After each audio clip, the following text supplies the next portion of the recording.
Hey everyone, my name is Clint Butler from the SEO Intelligence Agency. On behalf of Dory Friend and the entire SIA staff, I'd like to thank you for watching. If you could, hit the thumbs up, the thumbs down, and subscribe. Hit the bell for notifications because there's plenty more content coming from our side of the world to help you and your business rank well in Google. And hopefully turn that ranking into traffic and leads for your business. So with that, this is a series on the tests that we provide to our members. And we're going to start releasing new tests and free tests to the community as well to get them more engaged and more involved in the stuff that we're doing. We are not the only testing group, obviously, but we were the first. And hopefully we will continue to provide quality to all of our members now and well into the future. With that, let's get on with test number one. Test number one is, does on-page word count matter?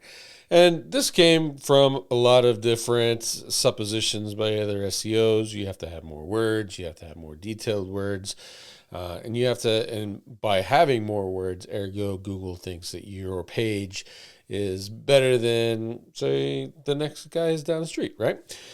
So we looked at it and we set this test up in April 2016. And obviously by the date, you know that this has to be retested. But there are still some things here that apply. Now, what are we looking at really? First, you have to think about keyword density. So you set these up, you have to set up based off a word count. In this case, page 1 had 100 words, page 2, 200, etc., etc., all the way up to 1,000 words. And we rank those against each other using a test keyword. In our case, we use single variable test because we only want to test one thing. We don't want to be in the live search results and competing with people that are using title tags, H1s, and backlinks and all that stuff. We have to just test just this one little factor. And the keyword density, we had to set it up to make sure that it was the same. Now, it's not in the write-up, but typically what we were doing back then is looking at 2% keyword density, 2 to 5%. But it was always the same for each one. So 100 words had 2% keyword density and 1,000 words had 2% keyword density. And we stacked those up against each other in the algorithm. What happened was that obviously the 1,000 word keyword page 1.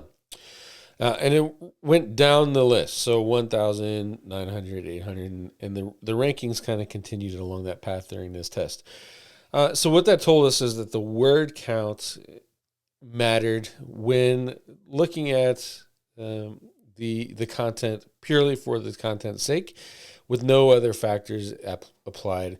Google took word count into account. So that's very interesting, and it's we would consider this a positive test, and we would tell you to use word count and look at word count when you're optimizing your pages. Today, though, we have a different view on that, and this test certainly needs to get redone. And I have seen where word count would be trumped by keyword density, and we have a lot of tests on that. As a matter of fact, we're publishing one this month in the SIA about how keyword density trumped word count, and we're looking forward to showing that to our members. So what do you do as a user? At the end of the day, that's really what you need to know. What do I do with this information? First thing you need to do is look at the top ranking keywords or top ranking web pages for your keyword, and then do a word count analysis. You can use tons of tools. I prefer Quora Lite or Quora SEO, the original software, but you can certainly use Surf or Page Optimizer Pro. There's plenty of word count tools. And then you have to understand what you're considering to be words for that particular topic, because a lot of those word count tools will add in the words from your sidebars, your headers, your footers, all that stuff counts. And when you're looking at it from how much content do I need to buy, you need to know just that article section. So you get that up and then you figure out the average. Typically, you're only competing, or you're really competing with the top 10 pages. So you need to look at what their average is and then meet that average and then go just a little bit over. If you don't want to do all that, then do what I do. I stick to 1,300 words in an article when I have it written, and then I optimize it, and typically that'll drop it down or add it up just a little bit, and that pretty much gets me in the sweet spot for most pages. Is that a magic number for everything? Not at all. Sometimes you only need 300 words to say what they want, and Google's going to rank you. And sometimes you need 300,000. It just depends on your keyword. But 1,300 words, and using this test, the results from this test, even though it is from April 2016 and it needs to be retested, is certainly a good way to start on down the road to SEO success.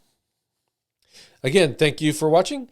If you could, check out SEO Intelligence Agency and subscribe to the channel, because more videos are coming. And we'll see you later.